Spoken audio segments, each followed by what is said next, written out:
കഠിനമായി അധ്വാനിക്കുന്ന കൃഷിക്കാരൻ ഗോപിറാമിന്റേതാണ്. ഗോപിറാം രാത്രി പകലായി കഷ്ടപ്പെട്ട് കൃഷി ചെയ്തു. അങ്ങനെ അദ്ദേഹം തന്റെ കുടുംബം നന്നായി പോറ്റി വന്നു. രാധാ, കേൾക്കുന്നുണ്ടോ? എന്താ ചേട്ടാ, പറയൂ. അല്ല, നിങ്ങൾ ഇന്ന് വളരെ സന്തോഷമായിരിക്കുന്നല്ലോ. രാധാ, എങ്ങനെ സന്തോഷമില്ലാതിരിക്കും? കാര്യം അങ്ങനെയാണ്. ഞാൻ ഇന്നാണ് കടം തരുന്നവരടുത്ത് സംസാരിച്ചു. അവർ നമുക്ക് കടം തരാൻ തയ്യാറായിട്ടുണ്ട്. എന്ത്, നേരാണോ? അതെ, പിന്നെ നമ്മളുടെ ഗ്രാമത്തിലേക്ക് സിറ്റിയിൽ നിന്ന് വന്ന പുതിയ കോൺട്രാക്ടർ ഉണ്ടല്ലോ, ഞാൻ അവരുടെ അടുത്തും വീട് കെട്ടുന്നതിനെ കുറിച്ച് സംസാരിച്ചു. എന്ത്, ആ നഗരത്തിലെ സൂപ്പർവൈസറോടോ? അതെ, പക്ഷെ എന്താ നിന്റെ മുഖത്തിൽ എന്തിനാ ഇത്രയും വിശപ്പ്? അത് ചേട്ടാ, ഗ്രാമത്തിലെ ജനങ്ങൾ സംസാരിച്ചു. ആ സൂപ്പർവൈസർ മോശമാണെന്ന്. നഗരത്തിലെ ഒരുപാട് ആളുകളെ കുടിക്കത്രേ. അതുകൊണ്ട് പല മാസങ്ങളായി അദ്ദേഹം ഈ ഗ്രാമത്തിൽ മറഞ്ഞിരിക്കുകയാണത്രേ. രാധാ, നീ ഉണ്ടല്ലോ, എവരെവരോ പറയുന്ന കാര്യങ്ങളെ വിശ്വസിക്കുന്നു. ഈ ഗ്രാമത്തിലെ ഉള്ള ആളുകൾ അവരുടെ അടുത്ത് ശരിയായിട്ട് സംസാരിച്ചിട്ട് പോലും ഇല്ല. ആവശ്യമില്ലാതെ അവരുടെ മേലെ കുറ്റം പറയുന്നു. നീ എന്നെ വിശ്വസിക്ക്. ഞാൻ അവരോട് സംസാരിച്ചു. അദ്ദേഹത്തിന് വളരെ അനുഭവമുള്ളത് പോലും അധ്വാനമുള്ളത് പോലും തോന്നുന്നു. അങ്ങനെ നിങ്ങൾക്കെല്ലാം ശരിയാണെന്ന് തോന്നിയാൽ പിന്നെ എല്ലാം നിങ്ങളുടെ ഇഷ്ടം. ഇപ്പോൾ നോക്ക്, വേഗം തന്നെ നമ്മൾ കണ്ട സ്വപ്ന വീട് തയ്യാറാവാൻ പോകുന്നു. പിന്നെ അതാണ് ഈ ഗ്രാമത്തിലെ വലിയ വീടായിട്ടുണ്ടാവാൻ പോകുന്നു. അവസാനം നിങ്ങളുടെ അധ്വാനത്തിന് ഫലം ലഭിച്ചു. ദൈവമേ, നിങ്ങൾക്ക് ഒരുപാട് നന്ദികൾ. വീട് കെട്ടാൻ പോകുന്നെന്ന് കേട്ടതും രാധയ്ക്ക് ഒരുപാട് സന്തോഷമായി. കുറച്ചു ദിവസങ്ങൾക്കകം രാധയുടെയും ഗോപിറാമിന്റെയും വീട് കെട്ടാൻ തുടങ്ങി. നഗരത്തിൽ നിന്നും വന്ന സൂപ്പർവൈസർ ഗോപിറാമിന്റെ കയ്യിൽ നിന്നും കാശ് വാങ്ങി കുറച്ചു ദിവസത്തിനകം തന്നെ ഒരു വലിയ വീട് കെട്ടിക്കഴിഞ്ഞു. ഇത് ശരിക്കും അത്ഭുതമാണ്. എത്രയും ഭംഗിയുള്ള ഒരു വീട്. കോൺട്രാക്ടർ സർ, നിങ്ങൾക്ക് വളരെ വളരെ നന്ദിയുണ്ട്. കുഴപ്പമില്ല ഗോപിറാം. ജനങ്ങൾ ഇഷ്ടപ്പെട്ട വീട് കെട്ടിത്തരുന്നതാണ് എൻ്റെ കടമയാണ്. അതെ, നിങ്ങൾ വളരെ ശരിയായിട്ടാണ് പറഞ്ഞത്. ശരി, നമ്മളെല്ലാം സംസാരിച്ചിട്ടുണ്ട്. വേഗം തന്നെ എൻ്റെ ബാക്കി പൈസ തന്നേക്ക്. ഞാൻ നാളെ തന്നെ നഗരത്തിലേക്ക് പോകണം. ശരി, തീർച്ചയായും. ഗോപിറാം ആ സൂപ്പർവൈസറിന് തന്റെ കയ്യിലുണ്ടായിരുന്ന എല്ലാ കാശും എടുത്തു നൽകി. അതിനുശേഷം അദ്ദേഹം തന്റെ ഭാര്യ രാധയോടൊപ്പം തന്റെ പുതിയ വീട്ടിലിരുന്നു. ഇപ്പോൾ അദ്ദേഹം ദിവസവും പാടത്ത് കഷ്ടപ്പെട്ട് കൃഷി ചെയ്യും. വൈകുന്നേരം വീട്ടിൽ വന്ന് റെസ്റ്റ് എടുക്കും. പക്ഷേ ഗോപിറാം രാധയുടെ ഈ സന്തോഷം ഒരുപാട് ദിവസം നിലനിന്നില്ല. ഒരു ദിവസം പരിസ്ഥിതിക്ക് വിരോധമായി വളരെ ഭയങ്കരമായി മഴ പെയ്യാൻ തുടങ്ങി. അല്ല, എന്താണിത്? മഴ പെയ്യുന്നു ഇത്രയും വേഗതയിൽ. മുകളിൽ നിന്നും വെള്ളവും ഒലിക്കുന്നുണ്ട്. ചേട്ടാ, എന്തു പറ്റി? നിങ്ങളിത് കണ്ടോ? മുകളിൽ നിന്നും വെള്ളം എങ്ങനെ ഒഴുകുന്നുവെന്ന്. എന്റെ ദൈവമേ, എന്താണിത്? പുതിയ വീട്ടിൽ എങ്ങനെയാണെന്നോ ഈ വെള്ളം വരുന്നത്? അപ്പോഴാണ് വേഗത്തിൽ മിന്നൽ വെട്ടിയത്. പിന്നെ അവരുടെ വീടിന്റെ പുറകിലത്തെ ചുമർ ഇടിഞ്ഞു വീണു. അയ്യോ, എന്താണിത്? ചുമര് വീണുപോയി. എന്ന് വെച്ചാൽ നീ എൻ്റെ അടുത്ത് പറഞ്ഞ എല്ലാ കാര്യങ്ങളും ശരിയാണ്. ആ സൂപ്പർവൈസർ ശരിക്കും കള്ളനാണ്. അവൻ നമ്മൾക്ക് ദ്രോഹം ചെയ്തു. ഇവിടെ നിന്ന് ഓടിക്കോ. ഗോപിറാമും രാധയും വീട്ടിൽ നിന്നും പുറത്തേക്ക് വന്നു. പിന്നെ അവരുടെ കൺമുൻപിൽ തന്നെ അവരുടെ വീട് മുഴുവൻ ഇടിഞ്ഞു വീണു. എന്റെ ദൈവമേ, ഇവിടെ എന്താണ് നടക്കുന്നത്? നിങ്ങൾ എന്തിനാ എനിക്ക് ഇത്രയും വലിയ ദ്രോഹത്തിന് നടക്കാൻ സംഭവിച്ചു? നോക്കു ചേട്ടാ, നിങ്ങൾ ഇങ്ങനെ വിഷമിക്കല്ലേ. എല്ലാം തന്നെ ശരിയാകും. എങ്ങനെ ശരിയാവും? നമ്മൾ കഷ്ടപ്പെട്ട് കെട്ടിയ വീട് പൊട്ടിപ്പോയി. ഇപ്പോൾ നമ്മൾ തെരുവിലാണുള്ളത്. നോക്കു ചേട്ടാ, നിങ്ങൾ വിശ്വാസം കൈവിടല്ലേ. എല്ലാം ശരിയായേക്കും. പാവം ഗോപിറാമും രാധയും ഒരു മിനിറ്റ് കൊണ്ട് അവരുടെ മുഴുവൻ ലോകവും ഇടിഞ്ഞു വീണു. ഇപ്പോൾ അവർ ഗ്രാമത്തിലെ ക്ഷേത്രത്തിലായിരുന്നു. അവർക്ക് ഏർപ്പെട്ട ഈ അവസ്ഥ ഗ്രാമം മുഴുവൻ അറിഞ്ഞു. പിന്നെ ജനങ്ങളൊക്കെ ഗോപിറാമിനെ നോക്കി കളിയാക്കാൻ തുടങ്ങി. ചേടാ, എവിടെയാണ് പോകുന്നത്? ഞാനോ? വീട്ടിലേക്ക്. എന്താ? നീ എന്താണ് പറഞ്ഞത്? വീട്ടിലേക്ക് പോകുന്നുണ്ടോ? പക്ഷേ നീ കഷ്ടപ്പെട്ട് കട്ടിയ നിന്റെ സ്വപ്ന വീട് മഴയിൽ തന്നെ പൊട്ടിപ്പോയല്ലോ. ഇപ്പോൾ നീ ഏത് വീട്ടിലേക്കാണ് പോകുന്നത്? ഇവിടെ നോക്കൂ, ഞാൻ സമ്മതിക്കുന്നു, ഇപ്പോൾ എൻ്റെ അടുത്ത് വീടില്ല. പക്ഷേ ഇതുപോലെ എൻ്റെ കഷ്ടത്തിൽ എന്നെ കളിയാക്കുന്നത് നിങ്ങൾക്ക് നല്ലതല്ല. ചേടാ, വിട്ടേക്ക്. ഏത് നല്ലത് ഏത് തെറ്റെന്ന് നീ ഞങ്ങൾക്ക് നേർപ്പിക്കണ്ട. ആ സിറ്റിയിൽ നിന്ന് വന്ന് സൂപ്പർവൈസറിനെ നമ്പരുത് എന്ന് നിന്റെ അടുത്ത് എത്ര വട്ടം പറഞ്ഞു. പക്ഷെ നീ സമ്മതിച്ചിട്ടില്ലല്ലോ. ഇപ്പോൾ അനുഭവിക്ക്. ചെന്ന് നിന്റെ പുതിയ വീട്ടിൽ തന്നെ ഇരിക്ക്. പാവം ആ ഗോപിറാം.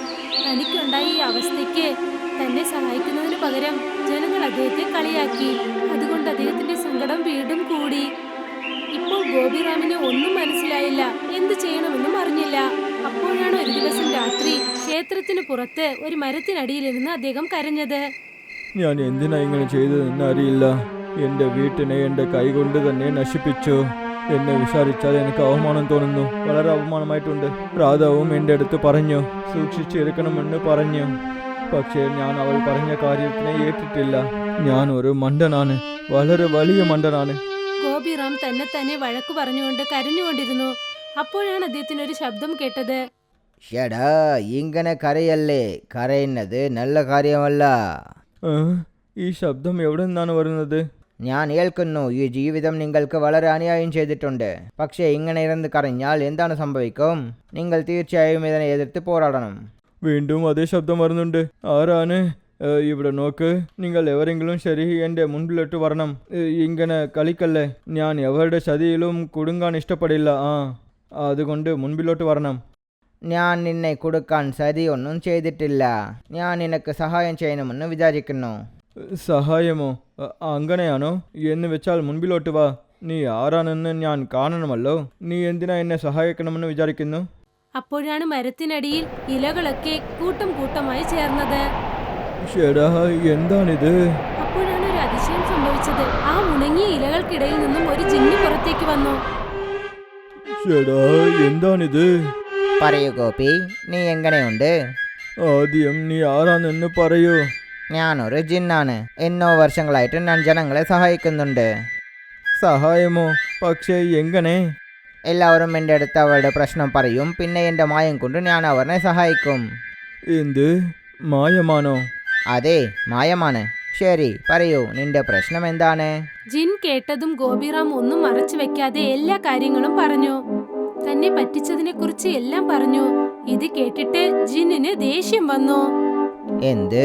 ശരിക്കും നിനക്ക് വലിയ അന്യായം നടന്നിട്ടുണ്ട്. പറയൂ, നിനക്ക് എന്താണ് വേണ്ടത്? എൻ്റെ ആഗ്രഹം എൻ്റെ വീട് വീണ്ടും ഉരുവാകണം. പിന്നെ ആ സൂപ്പർവൈസറിന് ശിക്ഷ കിട്ടണം. അവൻ കാരണമാണ് ഞാൻ കഷ്ടപ്പെട്ട് വാങ്ങിയ കടനെല്ലാം പോയി. അത് മാത്രമല്ലാതെ കടൻ ചുമയും വന്നു. എനിക്ക് ഈ എല്ലാ പ്രശ്നങ്ങളിൽ നിന്നും വിടുതല വേണം. ഗോപിറാം പറഞ്ഞത് കേട്ടിട്ട് ജിന്നിന് അദ്ദേഹത്തോട് പാവം തോന്നി. രാജാറാം അദ്ദേഹത്തെ തന്റെ പൊട്ടിപ്പോയ വീടിനടുത്തേക്ക് കൊണ്ടുപോയി. എടാ, നീ എന്തിനാ എന്നെ ഇങ്ങോട്ട് കൊണ്ടുവന്നത്? ഇപ്പോൾ തന്നെ പറയുന്നു. ഈ ദിവ്യശക്തികളെ എൻ്റെ വാക്കു കേൾക്കൂ. ഈ പാവപ്പെട്ടവൻ്റെ വീട് അവനക്ക് തിരിച്ചു തരണം. ഓം ചിക്ലിക്കി ലഗ ബൂം. ജിൻ പറഞ്ഞ മന്ത്രം കാരണം ഒരു അതിശയം സംഭവിച്ചു. ഉടഞ്ഞ മൺകട്ടയൊക്കെ കാറ്റത്ത് പറക്കാൻ തുടങ്ങി. പിന്നെ ജിന്നിന്റെ ആജ്ഞ പ്രകാരം ഒന്നിനു മുകളിൽ ഒന്നായി ചേർന്നു. ഒപ്പം തന്നെ ജിൻ തന്റെ മന്ത്രം ഉപയോഗിച്ച് ആ കട്ടകളോടൊപ്പം സിമന്റും യോജിപ്പിച്ചു. പിന്നെ തെങ്ങിൻ ഓലകൾ കൊണ്ട് ചെയ്ത കൂര അദ്ദേഹം ആ വീടിന് മുകളിലിട്ട് മുഴുവൻ വീടും റെഡിയാക്കി. അതിനകം നേരമും വെളുത്തു. പിന്നെ ഗോപിറാമിന്റെ മുൻപിൽ അതേ വീടുണ്ടായിരുന്നു. അദ്ദേഹം എങ്ങനെ ആഗ്രഹിച്ചോ അതുപോലെ. എടാ, ഇവിടെ വലിയ അത്ഭുതം തന്നെ നടന്നു. നീ എൻ്റെ മുഴുവൻ വീട്ടെയും വീണ്ടും ഉരുവാക്കി. നന്ദിയുണ്ട്. നിങ്ങൾക്ക് വളരെ വളരെ നന്ദിയുണ്ട്. രാവിലെ വരുന്ന സൂര്യനെ പോലെ നീ എൻ്റെ ജീവിതം തന്നെ പ്രകാശമായി മാറ്റി. ഷെടാ, നീ ഇതിനെ സന്തോഷിച്ചാൽ എങ്ങനെ? ഇരക്ക് നിനക്ക് വളരെ ആശ്രയങ്ങൾ കാത്തുകൊണ്ടിരിക്കുന്നു. അപ്പോഴാണ് ജിന്ന് സന്തോഷം കൊണ്ട് കൈതട്ടിയത്. വലിയൊരു അതിശയം സംഭവിച്ചു. ജിന്ന നഗരത്തിലെ സൂപ്പർവൈസറെ തന്റെ മന്ത്രം ഉപയോഗിച്ച് രാജാറാമിന്റെ മുൻപിൽ കൊണ്ടുവന്ന് നിർത്തി. ഗോപിറാം നോക്കിയപ്പോൾ അദ്ദേഹം ഒരു കട്ടിലിൽ ഉറങ്ങിക്കിടക്കുകയായിരുന്നു. പതുക്കെ അദ്ദേഹത്തിന്റെ കണ്ണുകൾ തുറന്നു. അദ്ദേഹം നോക്കിയപ്പോൾ ഗോപിറാം അദ്ദേഹത്തിന്റെ മുൻപിൽ നിൽക്കുകയായിരുന്നു. ഞാൻ എവിടെ ഉണ്ട് ഗോപി? എന്ന് വെച്ചാൽ ഞാൻ. പക്ഷേ ഇതെങ്ങനെ സംഭവിച്ചു? ഞാൻ സിറ്റിയിലുണ്ടല്ലോ. എൻ്റെ ഈ ബെഡ് ഇവിടെ എങ്ങനെ വന്നത്? ഇതിന് കാരണം എൻ്റെ മായാജാലമാണ്. ഇപ്പോൾ നീ ഗോപിനെ ചെയ്ത ദ്രോഹത്തിന് അവരുടെ അടുത്ത് മാപ്പ് ചോദിക്കേ. അല്ലെങ്കിൽ നീ ഇപ്പോൾ ഇവിടെയാണ് ഉള്ളത്. ഇപ്പോൾ നീ ഗോപിൻ്റെ അടുത്ത് മാപ്പ് ചോദിച്ചിട്ടില്ലെങ്കിൽ ഞാൻ നിന്നെ അങ്ങോട്ട് അഴിച്ചേക്കും. നിന്നെ കൊണ്ട് തിരിച്ചു വരാൻ പറ്റില്ല. ജിന്ന് പറഞ്ഞത് കേട്ട് പേടിച്ച് സൂപ്പർവൈസർ സ്റ്റേഷനിലേക്ക് ചെന്നു. തന്നെ അദ്ദേഹം ശരണം പ്രാപിച്ചു. ഒപ്പം ഗോപിറാമിന്റെ കാശെല്ലാം അദ്ദേഹം തിരിച്ചു നൽകി. അത് ഉപയോഗിച്ച് ഗോപിറാം തന്റെ കടനെല്ലാം അടച്ചു തീർത്തു. പിന്നെ അദ്ദേഹവും രാധയും തന്റെ പുതിയ വീട്ടിൽ വളരെ സന്തോഷത്തോടെ കഴിഞ്ഞു. പിന്നെ വീണ്ടും സ്നേഹത്തോടെയും സന്തോഷത്തോടെയും അവർ കഴിഞ്ഞു വന്നു.